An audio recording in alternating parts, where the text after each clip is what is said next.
मैं करूँ तो हाँ करिए। ओम ज्ञानतिमिरान्धस्य मिलितं येन तस्मै श्रीगुरुवे नमः। नमः ओं विष्णुपदाय कृष्णपृष्ठाय भूतले श्रीमते भक्तिवेदान्त स्वामी नामिने। नमस्ते सारस्वते देवे गौरवाणी प्रचारिणे निर्विशेष शून्यवादी पाश्चात्य देश तारिणे। जय श्री कृष्ण चैतन्य प्रभु नित्यानंद श्री अद्वैत गदाधर शिवासादि गौर भक्त वृंद। हरे कृष्ण कृष्ण कृष्ण हरे राम राम राम हरे हरे। हरे कृष्ण। हरे कृष्णा। स्वागत है। हम लोग अभी हैं 9वें अध्याय में। 9वां अध्याय जिसको परम गुह्य ज्ञान कहते हैं, राइट। परम गुह्य ज्ञान इसमें ऐसा है कि ये अनन्य भक्ति के बारे में इसमें भगवान बताएंगे। भगवान स्वयं बताएंगे कि किस प्रकार मेरी भक्ति कर सकते हो। जो सबसे सर्वश्रेष्ठ भक्ति है वो कैसे करनी है, और उसके रहस्य बताएंगे भगवान। तो जो केवल भक्ति है, अनन्य भक्ति है, योगा लेटर में कहाँ आती है, कौन बताएगा?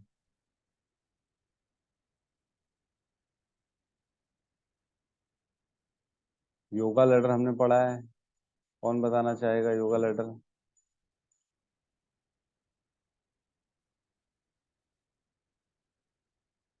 जल्दी।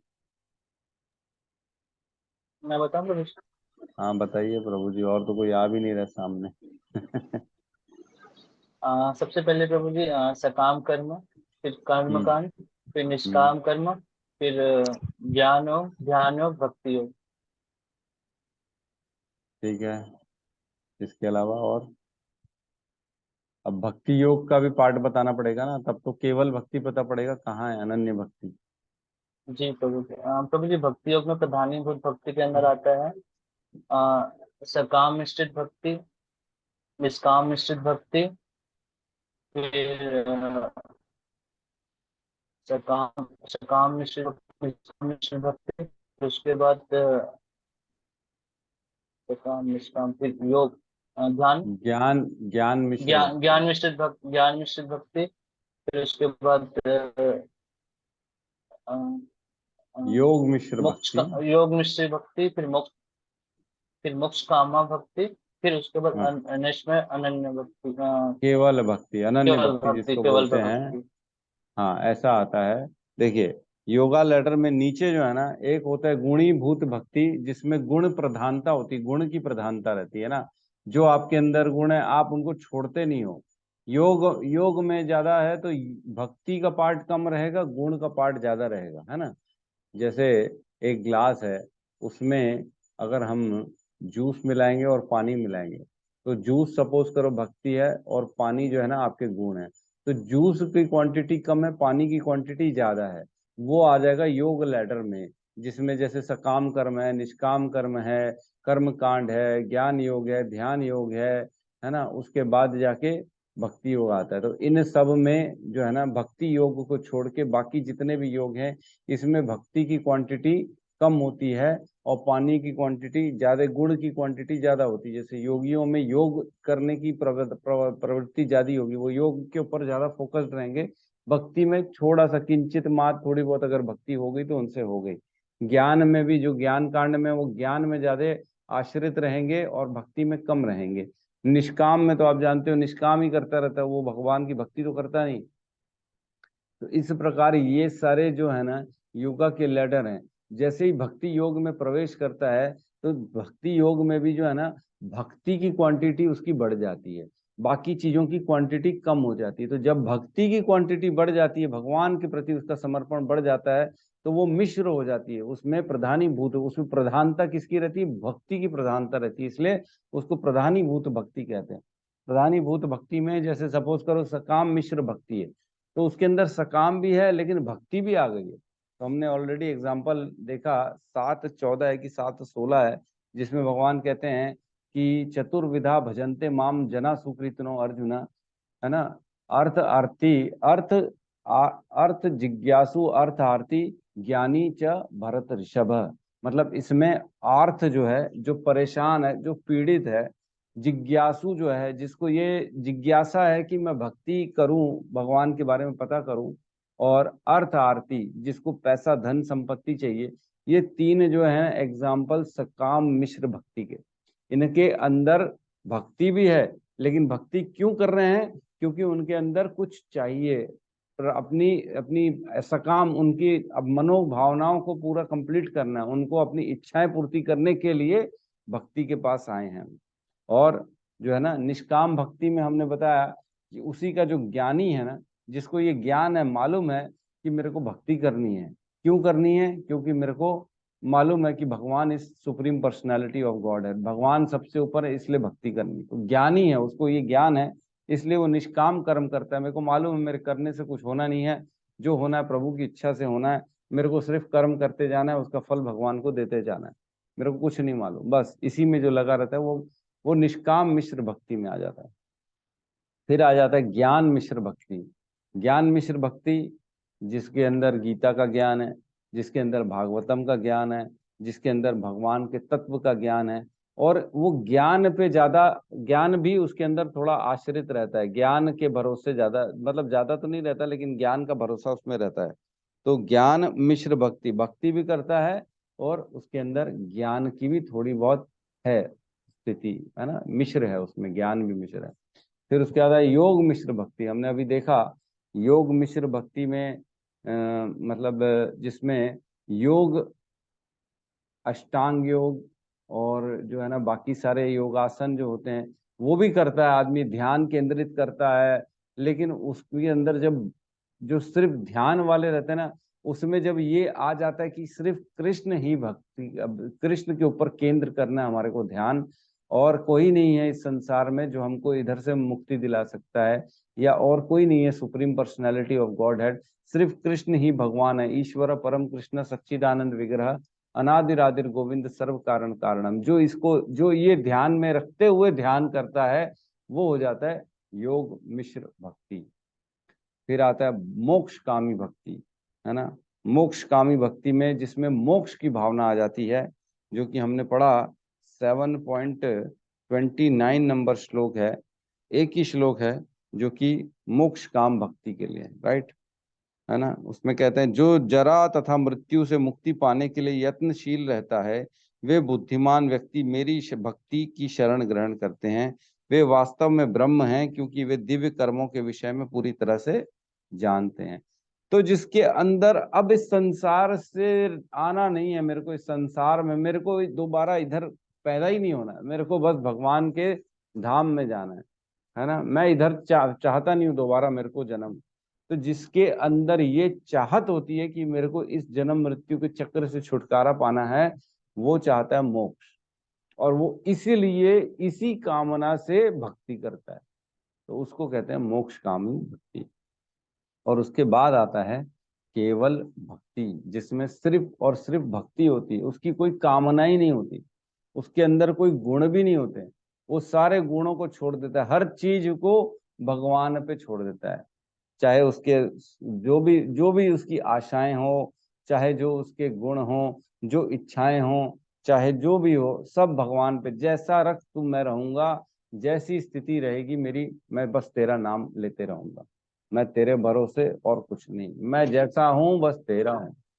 ये जिस दिन भावना आती है वो होती है केवल भक्ति, ठीक है। तो इस अब हम केवल भक्ति वाले पार्ट में प्रवेश कर रहे हैं। 9वां अध्याय सिर्फ वही है कि केवल भक्ति, अनन्य भक्ति क्या होती है और कैसे की जाती है, ठीक है। तो हम इसका थोड़ा सा रिवीजन करेंगे आज। आज तो प्रवेश नहीं करेंगे हमारी रूटीन में, आज जो रिवीजन है 1 2 3 4, जहां तक हम पहुंचे थे, कहाँ तक पहुंचे थे अपन, कोई बता सकता 9 है? में आए थे प्रवेश, 8 तक हुआ था। 8 तक हो गया था, 9th जी। अभी करना पेंडिंग था। जी। ओके, ठीक है। पहला पहला श्लोक में भगवान बताते हैं, श्री भगवान ने कहा है अर्जुन, चूंकि तुम मुझसे कभी ईर्ष्या नहीं करते, इसलिए मैं तुम्हें यह परम गुह्य ज्ञान तथा अनुभूति बतलाऊंगा, जिससे जानकर तुम संसार के सारे कलेशों से मुक्त हो जाओगे। तो ये एक ऐसी विधि बता रहे हैं भगवान, जिससे, जो कि सबसे ज्यादा कॉन्फिडेंशियल है, परम गुह्य ज्ञान है। और ये क्यों बता रहे हैं, उसकी एलिजिबिलिटी है, क्योंकि अर्जुन जो है वो है ईर्ष्या रहित आदमी है। जो जो भगवान से ईर्ष्या करते हैं वो ये ज्ञान को प्राप्त करने के लिए एलिजिबल ही नहीं है। जिनको भगवान से ईर्ष्या होती है, इसका मतलब क्या है, ईर्ष्या का मतलब क्या है, ईर्ष्या का मतलब ये है कि वो भगवान को भगवान नहीं मानते। राइट। वो बाकी देवी देवताओं के हिसाब से उनको भी वैसी मानते हैं, जैसे ब्रह्मा विष्णु महेश वैसे कृष्ण, जैसे एक दुर्गा देवी वैसे कृष्ण। ये होती है ईर्ष्या की भावना। हम किसी एक को क्यों ऊपर लें, क्यों हम उनको ईश्वर माने, क्यों हम उनको मतः परतरम न अन्यत किश्चित अस्ति धनंजय मयि सर्वम इदम प्रोक्तम सूत्रेण मणिगणा इव। मैं सबसे श्रेष्ठ हूँ, मुझसे ऊपर कुछ भी नहीं है अर्जुन। मैं ही हर जगह व्याप्त हूँ, जिस प्रकार मोती माला में गुथे रहते हैं उसी प्रकार सब कुछ मुझ में गुथा हुआ है, भगवान बताते हैं 7.7 में। तो जो ये भावना को नहीं मानता है ना, जो इसको रिजेक्ट कर देता है भगवान के स्टेटमेंट को, नहीं नहीं नहीं ऐसा नहीं है, शिव जी भी तो हैं, शिव जी भी हैं यार, क्या बात करते हो, वही तो संहार करते हैं पूरे संसार का, उन्हीं के पास शक्ति है और किसी के पास नहीं है। ठीक है कृष्ण भी हैं, लेकिन शिव तो शिव है। ये भावना मतलब एक तरह से आप भगवान को भगवान नहीं मान रहे हो, और ये ईर्ष्या कर रहे हो कि जिसको मैं मानता हूँ वही ऊपर है। आप तो ठीक है, चलो आप ठीक है, आपको भी हम जय तो करेंगे, प्रणाम तो करेंगे, लेकिन आपको भगवान नहीं मानेंगे। तो ये होती है ईर्ष्या की भावना। तो जैसे जिसके अंदर ये भावना रहती है, वो ये ज्ञान को प्राप्त नहीं कर सकता है। ठीक है। तो यहाँ ईर्ष्या रहित होना बहुत जरूरी है, और भगवान ऐसा ज्ञान बताएंगे जिससे सारे कलेशों से मुक्त हो जाओगे तुम। ठीक है। अध्याय 9 जो है ना, इसको भक्ति का उद दीपक कहते हैं। उद दीपक, उद दीपक मतलब वो वो चिंगारी जिससे आग लगती है ना। उद दीपक मतलब वो चिंगारी जिससे दीपक को प्रज्वलित किया जाता है, मतलब पहली चिंगारी जिससे दीपक जला हमारा, उसको उद दीपक कहते हैं। तो इसको भी उद दीपक किसका कहते हैं, भक्ति का। क्यों, भक्ति का स्पार्क इसी से मिलने वाला है, इस अध्याय से। कैसे भक्ति करनी है, अनन्य भक्ति होती क्या है ना, केवल भक्ति करनी है। उसके लिए कैसे हम अपने को ढालें, हमारे जीवन को कैसे बनाएं, ताकि हम वो समझ सकें और फॉलो कर सकें, और भगवान के ज्ञान को प्राप्त करें, ताकि अकॉर्डिंगली जैसा भगवान चाहते हैं वैसी भक्ति हम करें। ठीक है। तो इसमें श्रवण के ऊपर काफी जोर दिया गया है ना। और इसमें बताया गया है कि दूसरे तीसरे ज्ञान जो है ना, दूसरे तीसरे अध्याय में वो केवल गुह्य ज्ञान था, दूसरा और तीसरा, जिसमें भगवान ने आत्मा के बारे में बताया और कर्म के बारे में बताया। ठीक है। फिर बात हुई गुह्यतर ज्ञान की, तो वो बताया 7वें और 8वें अध्याय में। गुह्यतर मतलब एक होता है गुड, एक होता है बेटर, और एक होता है बेस्ट। इससे तो बेटर कुछ भी, इससे तो अच्छा कुछ भी नहीं, सर्वश्रेष्ठ, अच्छा, श्रेष्ठ और सर्वश्रेष्ठ। तो ये सर्वश्रेष्ठ है 9वां अध्याय। बाकी अच्छा, बेहतर और सर्वश्रेष्ठ ऐसा। तो इसमें नवधा भक्ति का वर्णन किया गया है कि श्रवण कीर्तन स्मरण पाद सेवनम अर्चनम वंदनम दास्य साख्य एवं आत्मनिवेदनम, ये 9 प्रकार से भक्ति कर सकते हैं हमको। तो श्रवण पे बहुत जोर दिया है, सुनेंगे नहीं तो हम कुछ समझ नहीं पाएंगे। श्रवण इज द बेस्ट, श्रवण बहुत जरूरी है। जितना जितना श्रवण करेंगे उतना उतना हम उन्नति को प्राप्त होते जाएंगे, भक्ति में आगे निकलते चले जाएंगे। ठीक है।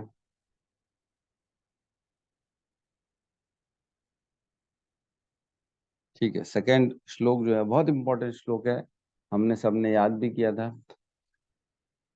किसी को याद है क्या?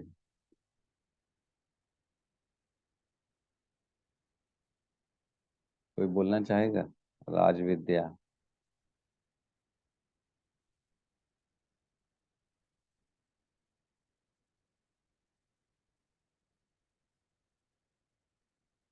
सोनिका माता जी बोलिए, माता जी। यस। हरे कृष्णा प्रभु जी। हरे कृष्णा। राजविद्या राजगुह्यं पवित्रमिदम् उत्तमं प्रत्यक्षावगम धर्म्यं सुखम सुसुखम कर्तुम अव्ययम्। अरे वो सॉरी प्रभु बहुत जी, सुंदर। थोड़ा सा दिल्ली। तो याद था ना कि देख के बोल रहे हो? जी प्रभु जी। हमको तो वीडियो ऑफ है ना, हमको क्या मालूम आप याद करके बोल रहे हो कि देख के बोल रहे हो। ठीक है। तो हम ये आशा करते हैं, हम ये विश्वास रखते हैं कि आप बिना देखे ही बोल रहे हो। बहुत सुंदर। ठीक है। राज विद्या राजगुह्यम पवित्रम इदम उत्तमम, है ना। राज विद्या ये राजा है विद्याओं का। सारे विद्याएं जो हैं, जितनी भी हमने स्कूल कॉलेज यूनिवर्सिटीज जहां जहां पढ़ा, जो जो हमने ज्ञान अर्जित किया, उन सब से ये श्रेष्ठ है राज विद्या। और इसका एक दूसरा अर्थ भी यही भी है कि जो राजा लोग होते थे पहले के जमाने में, जो मतलब ऐसा है, राजा भी तरह तरह के होते थे। कुछ राजा तो धर्म परायण होते थे, जैसे हमारे भरत, राजा भरत हो गया, है ना। और भी कौन कौन से राजा हैं, बहुत सारे एग्जाम्पल हैं। राजा अपना खटवांग महाराज थे, और राजा ऋषभ देव जो है, भगवान ऋषभ देव, उनके पुत्र, उनके ही पुत्र तो थे भरत महाराज जो थे। और सत्यव्रत राजा थे। इस तरह के बहुत से ना, अम्बरीश महाराज थे। ये सारे राजा तो थे जो उच्च कोटि के धर्मपरायण राजा थे। उन्होंने इस विद्या का आश्रय लिया हुआ है। ठीक है। तो इसलिए ये राज विद्या है। ठीक है। राज विद्या मतलब टॉप मोस्ट विद्याओं का राजा। और राजगुह्यम मतलब कॉन्फिडेंशियलों में भी कॉन्फिडेंशियल। ये ज्ञान कहीं नहीं मिलेगा, कहीं भी नहीं मिलेगा, किसी के पास नहीं मिलेगा ये ज्ञान। ये बहुत ज्यादा कॉन्फिडेंशियल है। ये सिर्फ और सिर्फ भगवान ने अर्जुन को दिया है, और उसके पहले सूर्य देव को दिया था। इसलिए ये राजगुह्यम है। और पवित्रम प्योरेस्ट है ये भी प्योरेस्ट है, और जो इसको फॉलो करेगा उसको भी ये प्योर बना देगा। आज जो सुनेगा, जो समझेगा, जो इसको फॉलो करेगा, उसको भी ये ज्ञान प्योर बना देगा, शुद्ध, एकदम शुद्ध, गंगा के जैसे। गंगा शुद्ध होती है ना, कितना नालों का पानी मिल जाता है उसमें, लेकिन फिर भी गंगा के गुण कभी कम नहीं होते, वो शुद्ध ही रहती है। ला के रख दो एक एक साल, दो दो साल, तो भी पानी को कोई प्रॉब्लम नहीं होती। लेकिन दूसरा पानी घर में रखेंगे, साल दो साल रखेंगे तो बदबू आना चालू हो जाएगी। लेकिन गंगा कुछ नहीं होगा, आप 5 साल रख लो, कुछ प्रॉब्लम नहीं है, प्योर है। वैसे ही ये भी प्योर है, पवित्रम। आज 5,000 साल तो हो चुके भगवत गीता को लॉन्च हुए। कृष्ण ने लॉन्चिंग की थी इसकी, है ना, अर्जुन के साथ कुरुक्षेत्र में। तब से लेके आज तक इसमें कोई चेंज नहीं है, वैसी ही है, एक श्लोक तक नहीं बदला। एक श्लोक ऐसा नहीं बोलते कि ये इतना एक काम का नहीं है, इसको बाहर करो, अब ये यूजलेस है। ऐसा कोई ज्ञान नहीं, ऐसी कोई इसमें टॉपिक नहीं है जिसको हम बाहर कर सकें। तो राज विद्या राजगुह्यम पवित्रम इदम उत्तमम, टॉप मोस्ट है, इससे उत्तम कुछ भी नहीं है ना। और प्रत्यक्ष आवागमम धर्म्यम सुसुखम कर्तुम अव्ययम। यह यह जो है ना, यह धर्म का सिद्धांत, यह अविनाशी, अत्यंत सुख पूर्वक संपन्न किया जाता है। ठीक है। इसको अनुभव करने से जो समझता है और धर्म के परायण रहता है, वो अत्यंत सुखी और अविनाशी हो जाता है। अविनाशी का मतलब अपन ने बहुत अच्छे से डिस्कशन किया था, किसी को याद है क्या? अव्ययम क्या मतलब है? इस ज्ञान को अव्ययम क्यों कहा गया?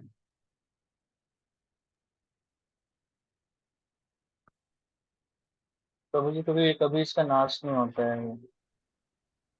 हाँ, नाश तो नहीं होता है। ये ज्ञान जो है, भागवत का ज्ञान हमेशा साथ में रहता है, ये बात तो ठीक है। लेकिन इसका मैंने एक और अर्थ समझाया था। जन्म मृत्यु के चक्कर से छुटकारा दिलाते हैं।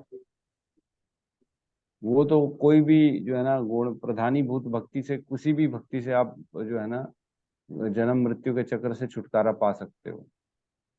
लेकिन ये केवल भक्ति जो अनन्य भक्ति है, इसमें अव्ययम क्यों कहा गया है? उसमें और इसमें फर्क है, यही फर्क है जो आप कह रहे हो ना। उनमें अव्ययम नहीं है, जैसे योग मिश्र भक्ति है, निष्काम मिश्र भक्ति है। उन भक्ति के द्वारा अगर मुक्ति मिलती है और इसके द्वारा मुक्ति मिलती है, तो दोनों में फर्क है। वो क्या फर्क है?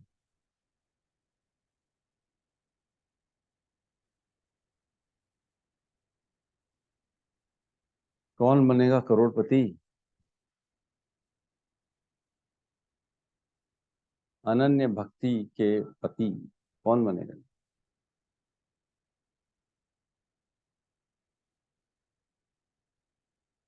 कहाँ हमारे नोट्स वाले गौतम प्रभु, सत्यम प्रभु और अमृत प्रभु नोट्स बनाने वाले?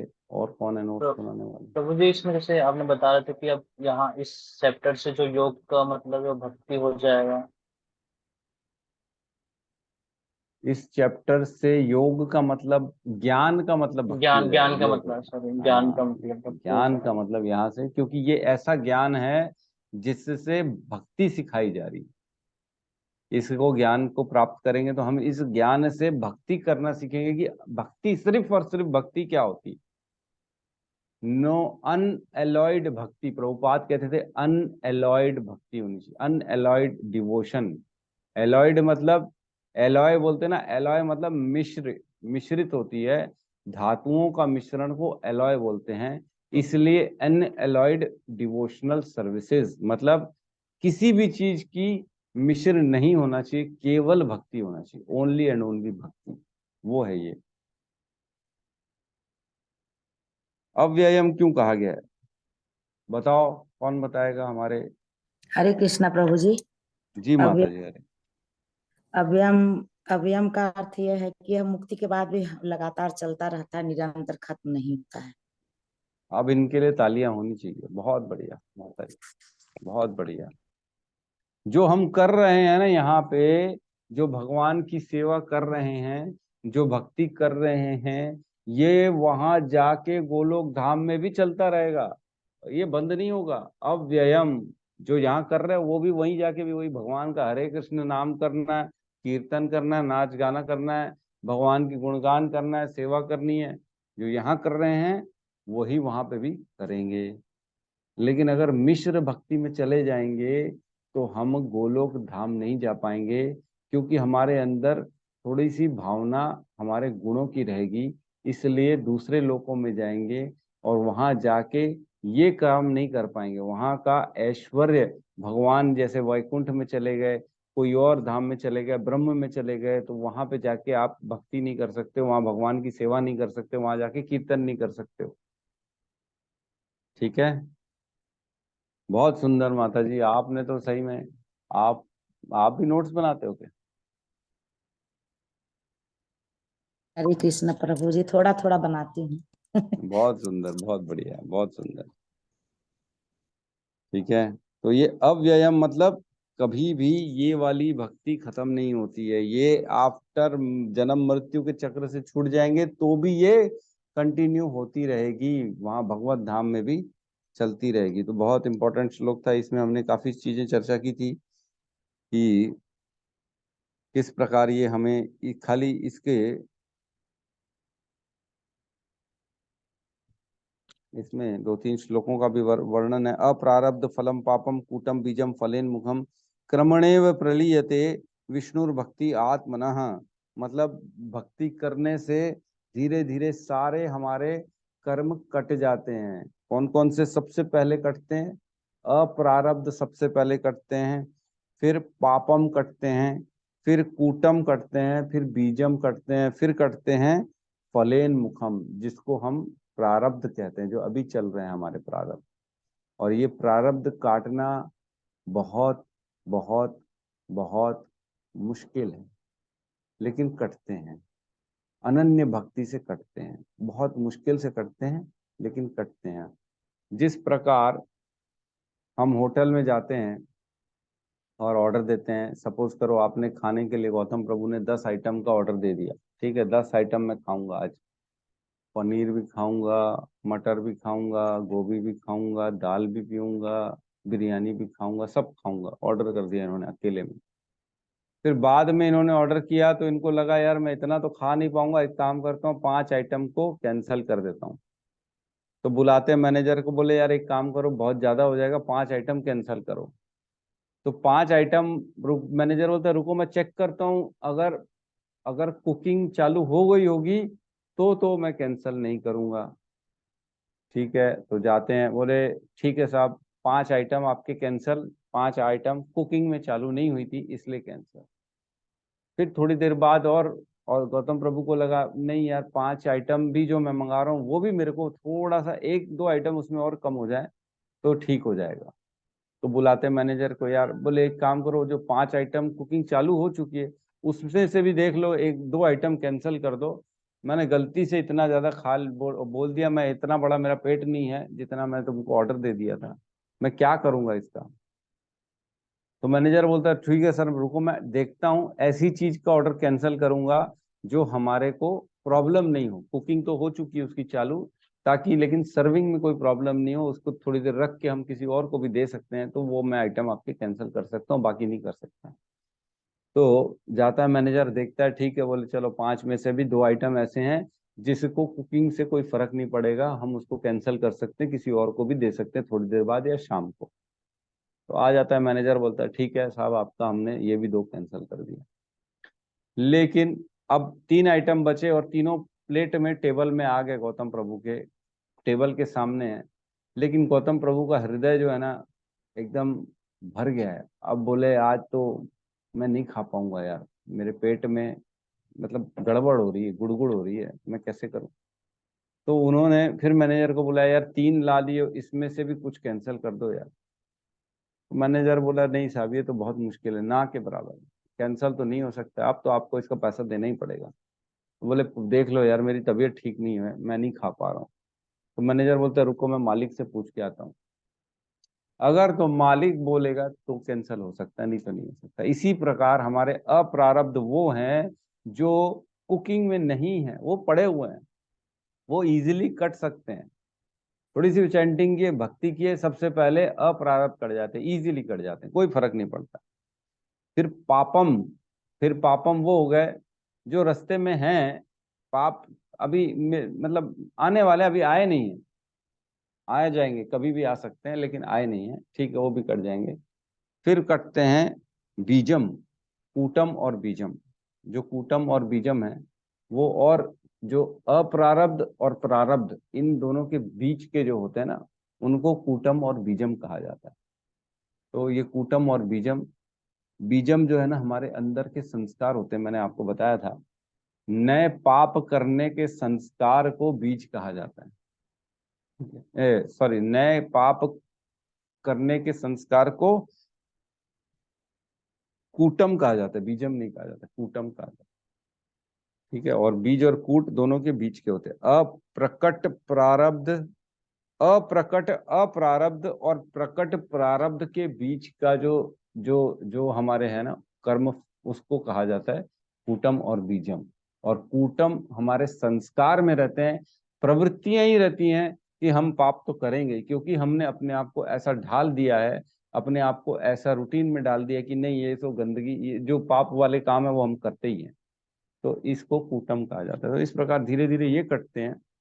और फाइनली जो प्रारब्ध होते हैं वो तब कटते हैं जब मालिक बोल देता है अच्छा ठीक है अब काट दो यार, कोई बात नहीं, गौतम हमारा खास है, हमारा एकदम खास बन चुका है, होटल का रेगुलर ग्राहक है, बहुत क्लाइंट लाता है, डेली आता है, इसकी बात हम नहीं काट सकते, ठीक है थोड़ा सा हमारे को नुकसान भी होगा तो सह लेंगे, लेकिन गौतम के बोलने पे हम ये ऑर्डर को कैंसिल कर देंगे। तो वो आखिरी में होता है, बहुत मुश्किल से होता है। ठीक है,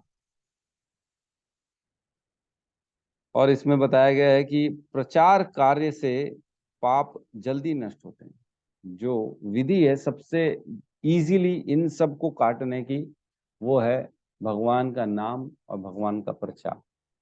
ये करने से fastest way to eradicate the sins from our life. हम अपने जीवन से पाप को कैसे निकाल सकते हैं, इसी के द्वारा निकाल सकते हैं। इसमें बहुत अच्छा नारद जी का एग्जाम्पल दिया गया था। नारद जी जो थी पिछले जन्म में वो एक दासी के पुत्र थे, और उनको सौभाग्य मिला कि वो चतुर्मास के दौरान संतों को, साधुओं का सेवा कर सके और उनका उचिष्ट खा सके, उनकी परमिशन के साथ, है ना।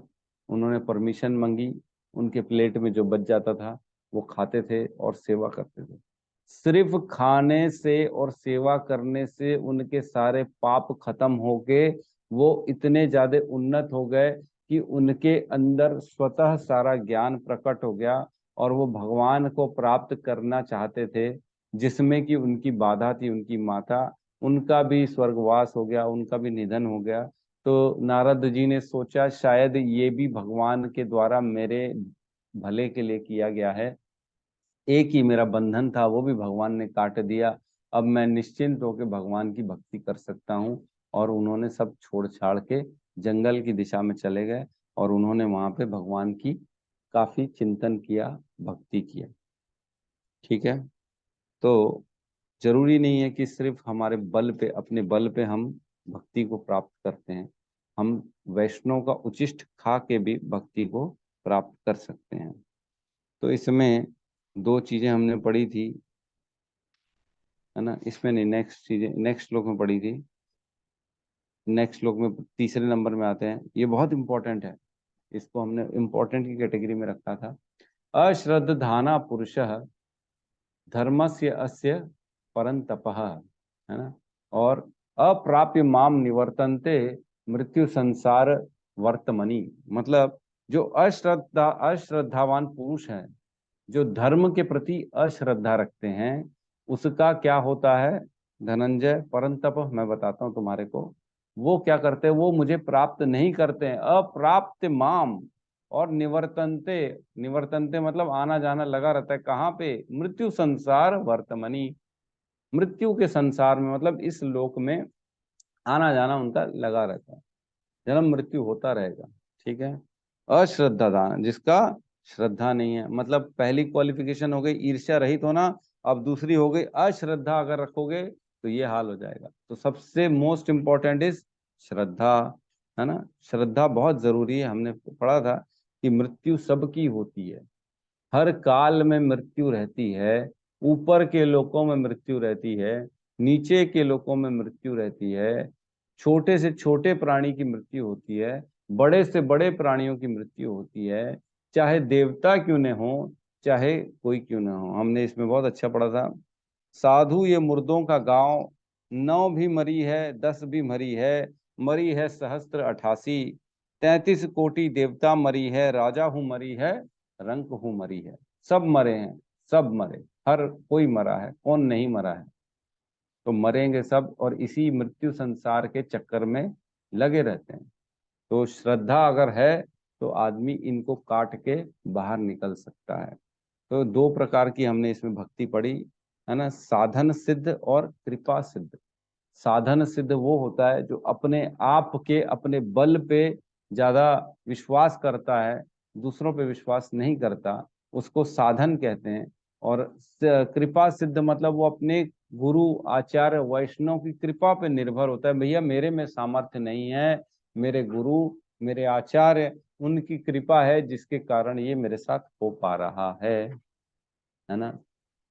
एक श्लोक आता है, मूकम करोति वाचालम पंगुम लंघते गिरम यत कृपा कर हम वंदे गुरु दीन तारणम परमानंद माधवम। गुरु की कृपा और भगवान की कृपा से ही मैं बोल पा रहा हूँ, चल पा रहा हूँ, कर पा रहा हूँ, अन्यथा मेरे अंदर सामर्थ्य नहीं है। ये अगर भावना रहेगी तब तो आपके अंदर श्रद्धा है।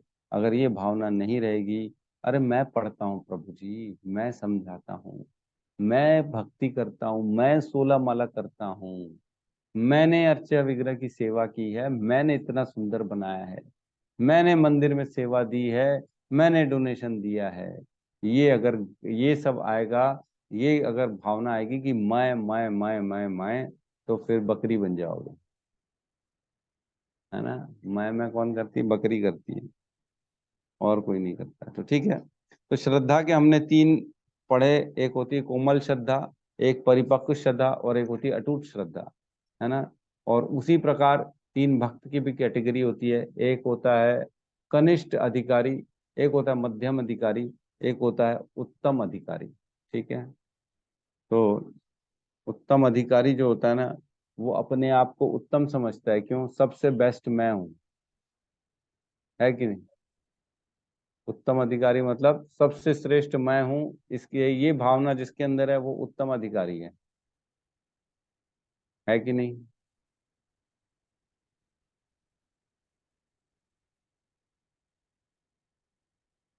कोई ना भी नहीं बोल रहा, कोई हाँ भी नहीं बोल रहा। नहीं नहीं प्रभु जी, ऐसा मैं लग की रहा है प्रभु भावना जी नहीं खूब लेता नहीं प्रभु खेल रहे हैं। जी। अरे नहीं नहीं, और कौन बोल रहा है? अमृत प्रभु क्या बोल रहे हैं? अमृत प्रभु प्रभु जी ऐसा लग रहा है उंगली डाल दिया। लिया तो भी तो सुन रहे सब, कोई नाम ही नहीं बोल रहा। नहीं नहीं प्रभु जी, उत्तम अधिकारी ये नहीं है जो उत्तम है, जो उत्तम अपने आप को बेस्ट समझता है, वो नहीं। उत्तम अधिकारी वो होता है जो अपने आप को सबसे नीचे समझता है बाबा। सिर्फ सुनना नहीं, अपने को समझना भी है, जवाब भी देना है। मैं कुछ भी बोल बस दूंगा, सब में हाँ हाँ नहीं करना है। अपनी बुद्धि को लगाना है, जागना है, सोना नहीं है। ये सोने का समय है, लेकिन जागना है। ठीक है। उत्तम अधिकारी मतलब उत्तम भक्त नहीं होता। उत्तम अधिकारी मतलब वो भक्त जो अपने आप को सबके नीचे सोचता है, उसको ज्ञान है सबका, और हर चीज भगवान पे छोड़ता है, वो अपने ऊपर कुछ भी नहीं लेता, वो होता है उत्तम अधिकारी। और मध्यम अधिकारी वो है जिसने वो पढ़ रहा है, भगवत गीता भागवतम पढ़ रहा है, उसकी श्रद्धा भगवान पे है, लेकिन कहीं चांस है वो गिर सकने की चांस रहती है। तो ऐसा होता है मध्यम अधिकारी। और एक कनिष्ठ अधिकारी होता है जिसको माला कर रहा है, जप कर रहा है, बाकी ठीक है, कोई बोल दिया तो कर रहा है, बाकी ठीक है यार, जो होगा पता नहीं क्या है, ये लोग बोलते हैं इसलिए मैं कर देता हूँ। तो वो कहीं पे भी भटक सकता है, कभी इसके बाद चला जाएगा, कोई और दूसरा उसको बहलाएगा तो वहां चला जाएगा, उसको कोई फर्क नहीं पड़ेगा। वो होता है कनिष्ठ अधिकारी। ठीक है, अब आते हैं चौथा। समय ज्यादा ले रहे हैं क्या अपन? चौथा, इसमें कहते हैं भगवान यह संपूर्ण जगत मेरे अव्यक्त रूप द्वारा व्याप्त है। समस्त जीव मुझ में है किंतु मैं उनमें नहीं हूँ। तो मैंने चौथे और पांचवें में बताया था। चौथे में मत स्थानी सर्वभूतानी लिखा है कि मैं जो है ना, हर चीज मुझ में है ना, मैं उनमें नहीं हूँ। और यहाँ लिखा है 5वें श्लोक में न च मत्स्यानि भूतानि, है ना। एक में कह रहे हैं कि सब मुझ में है, और दूसरे में कहते हैं मैं लेकिन किसी में नहीं हूँ। तो इसको समझना पड़ेगा कि भगवान एक राजा की तरह हर कहीं व्याप्त हैं अपनी शक्ति के द्वारा, लेकिन राजा को पर्सनली कहीं पे भी रहने की जरूरत नहीं है। उसी प्रकार भगवान की शक्तियों के द्वारा ये पूरा संसार चल रहा है, हर कहीं व्याप्त है, लेकिन भगवान की उनकी पर्सनल आइडेंटिटी अलग गोलोक में रहती है, जो कि लीलाएं करते हैं, जो अपना अलग वहां पे सब काम करते हैं, उनको स्वयं को आने की जरूरत नहीं है हर कहीं। ठीक है, ये हमने पढ़ा था, ध्यान होगा आपको। अब 6वें श्लोक में प्रवेश करते हैं। जिस प्रकार सर्वत्र प्रवाहमान प्रबल वायु सदैव आकाश में स्थित रहता है, उसी प्रकार समस्त उत्पन्न प्राणियों को मुझ में स्थित जानो। जिस प्रकार आकाश में सब कुछ स्थित होता है, ना कि वायु में, है ना। हमने इसका उस दिन चर्चा की थी। पृथ्वी इतनी भारी है, फिर भी आकाश में तैर रही है, राइट। इतनी भारी होने के बाद वो आकाश में तैर क्यों रही है, वो गिर क्यों नहीं रही है? क्योंकि आकाश ही है सबको हैंडल करने वाला, है ना। आकाश से बढ़कर पृथ्वी भी नहीं है, इसका मतलब ये हुआ। लेकिन हम हमारी छोटी सी बुद्धि से ये सोचने में बड़ा मुश्किल करते हैं कि ऐसा कैसे हो सकता है, आकाश में कैसी चीज कोई फ्लोट हो सकती, कैसे तैर सकती। तो ऐसा ही है, लेकिन भगवान भी ऐसे ही है, बोलते हैं मैं आकाश हूँ। जिस प्रकार वायु आकाश में रहता है, पृथ्वी आकाश में रहता है, सब कुछ आकाश में रहता है, लेकिन आकाश निर्लिप्त रहता है हर चीजों से, वो अपनी आइडेंटिटी अलग रखता है और सबको धारण करता है। उसी प्रकार सब जीव मुझ में स्थित हैं और मैं अलग हूँ। ठीक है, तो 7वां श्लोक में कहते हैं, हे कुंती पुत्र, कल्प के अंत होने पे सारे प्राणी मेरी प्रकृति में प्रवेश करते हैं और अन्य कल्प के आरंभ होने पे उन्हें अपनी शक्ति से पुनः उत्पन्न करता हूँ। कल्प हमने समझा 4 कल्प होते हैं, है ना। एक तो वो जो डेली का हो रहा है, हमारी एक शरीर छूट रहा है, नया शरीर प्राप्त हो रहा है। और दूसरा कल्प ये है कि जब हम हमारी ये शरीर छूट जाता है, वो कल्प हो गया। और तीसरा कल्प ये हो गया कि जब ब्रह्मा जी की रात्रि होती है। और चौथा कल्प ये हो गया जब ब्रह्मा जी के 100 साल हो जाते हैं। तो हर जगह हमारे को अपना एक शरीर छोड़ के दूसरा प्राप्त करना पड़ता है। और भगवान की शक्ति से ये सब कुछ होता है। ठीक है। संपूर्ण विराट जगत मेरे अधीन है। यह मेरी इच्छा से बारंबार स्वतः प्रकट होता रहता है और मेरी ही इच्छा से अंत में विनष्ट हो जाता है। तो भगवान की इच्छा शक्ति से हो रहा है। इसमें बताया था कि वो जो एटलस वाला आदमी ऐसे कंधे पे पृथ्वी उठा के बैठा हुआ है, थका हारा लगता है, वैसे नहीं है भगवान कि सब कुछ उठा के बैठे हुए हैं, अपने उनके कंधों में बोझ है। नहीं, सिर्फ इच्छा शक्ति से उन्होंने सोचा और वो हो गया। इसको हमने कहा था सत्य संकल्प शक्ति, राइट। भगवान की सत्य संकल्प शक्ति कहते हैं इसको, कि उन्होंने सोचा और सारी चीज प्रॉपर पर्टिकुलर उस समय हो जाती हैं। ठीक है। यहाँ पे किसी का कोई प्रश्न है, किसी का कोई डाउट है तो ठीक है। हमने इस प्रकार आज का रिवीजन कर लिया 8वें श्लोक तक। कल से 9वें श्लोक को रूटीन में स्टार्ट करेंगे कि अनन्य भक्ति का एक भी पार्ट छूटना नहीं चाहिए, है ना। भगवान की इच्छा शक्ति से ये ब्रह्मांड प्रकट होते हैं। वो क्षीरोदक्षाई विष्णु, गर्भोदक्षाई विष्णु और जो है ना महाविष्णु, इन तीनों के माध्यम से भगवान इस सृष्टि का संरक्षण करते हैं और विनाश हो जाता है। उनके सांस, महाविष्णु सांस छोड़ते हैं तो ये सृष्टि बनती है, और सांस लेते हैं तो वापस खत्म हो जाती है। और जीव फोर्सली, जीव असहायवत जो है ना उसमें गर्भस्थ हो, मतलब भगवान के गर्भ में चले जाते हैं। और फिर तब तक वो अप्रकट रहते हैं जब तक नया ब्रह्मांड नहीं होता। नए ब्रह्मांड में नई जगह उनको जीवन नहीं मिलता अपने पुराने कर्मों के आधार पर, राइट। ऐसा नहीं है कि नया ब्रह्मांड बने तो चलो अब नया, पुराना कुछ भी नहीं, अब सब जीरो से स्टार्ट करेंगे, ऐसा नहीं। जो कर्म किया उन्हीं के अनुसार उनको फिर से जीवन मिलता है। ठीक है। और सारे जीवन एज इट इज फिर से चालू हो जाते हैं। ऐसा इवोल्यूशन वाला चक्कर नहीं है, पहले बंदर थे फिर मनुष्य बने, वो सब नहीं है। मनुष्य मनुष्य, बंदर बंदर, ऐसा। ठीक है। सब अपने अपने कर्म अनुसार नया जीवन प्राप्त करते हैं और भोग भोगते हैं और फिर से अपने आगे बढ़ते हैं इस सृष्टि में। ठीक है। किसी का कोई प्रश्न है, कोई कुछ कहना है तो ले सकते हैं।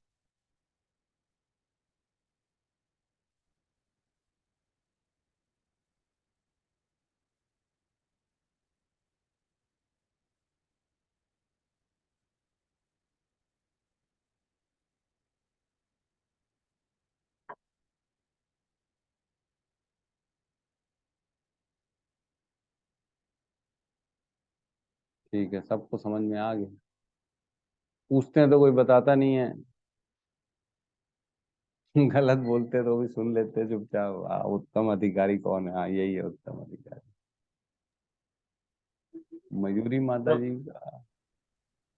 प्रभु जी, उत्तम अधिकारी में मतलब वो अपने दास की भावना रखते हैं ना। मैं वही बोलना चाह रहा था उसका।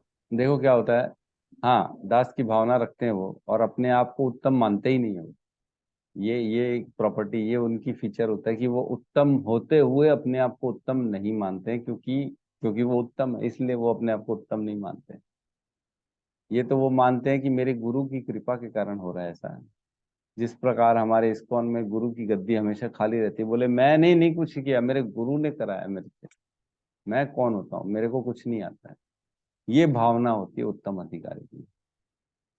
जिस दिन ये भावना आएगी ना, उस दिन सारी चीजों का क्रेडिट आप उनको देने लगेंगे जिनसे आपने वो ग्रहण किया, है ना। और यही उत्तम होता है।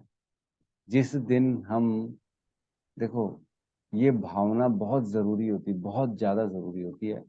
जिस दिन हम शरणागति करते हैं और जिस दिन हम ये मानते हैं कि इन चीजों का जो मेरे अंदर गुण आए हैं, गुण डेवलप हुए हैं, इनका कारण मैं नहीं हूँ, इनका कारण तो मेरे ये गुरु हैं जो भी हैं, उनको अगर आप उनके प्रति शरणागति करते हैं ना, तो भगवान को बहुत अच्छा लगता है। भगवान बहुत प्रसन्न होते हैं उस चीजों में कि हाँ ये चीजें समझ रहे हैं कि ये इसके माध्यम से आप समझ रहे हैं ना। ये अपन ने पढ़ा कि ये एवं परंपरा प्राप्तम, ये परंपरा से मिल रहा है ज्ञान, समझ रहे हैं, हमारा ज्ञान नहीं है, ये परंपरा से भगवान ने छोड़ा इस ज्ञान को और एक एक एक एक एक, एक करके हमारे पास ये पहुंचा। तो इसमें क्या हमारा कोई अधिकार है? क्या हमने इस ज्ञान को ढूंढा?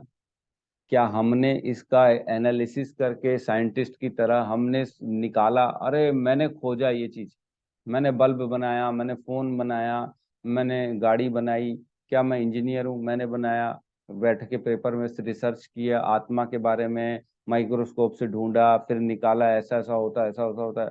क्या मैंने किया? नहीं, ये भगवान ने दिया हमारे को। ये फ्लो में आ रहा है, फ्लो में। और उस फ्लो को समझना बहुत जरूरी है और उसका क्रेडिट भी देना जरूरी है कि मेरे को ये कहाँ से प्राप्त हुआ है, मेरे को यहाँ से प्राप्त हुआ है। तो ये करना मतलब इस ज्ञान के प्रति शरणागति करना और भगवान के द्वारा जो भेजा जा रहा है, ऊपर से नीचे जो बह रहा है हमारा ज्ञान, उसके प्रति शरणागति करनी।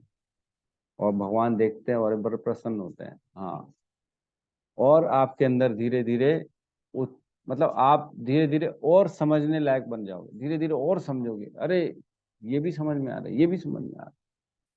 श्रद्धा, शरणागति, ये बहुत जरूरी है।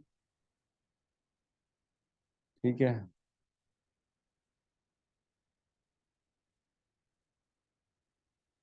और किसी को कुछ कहना है?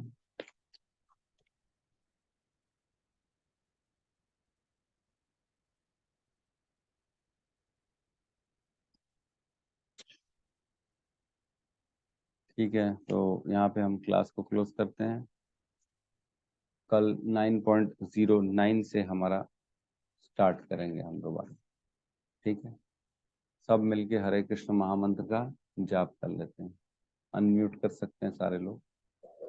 ठीक है, हरे कृष्णा हरे कृष्णा कृष्णा कृष्णा कृष्णा हरे हरे, हरे राम हरे राम हरे, राम हरे हरे। सभी भक्त सभी वृंद भक्त की वृंद की जय। जय जगत गुरु शील जगत श्री प्रभुपाद प्रभुपाद की जय। की जय। निताय गौर जय हरि हरि हरि बोल।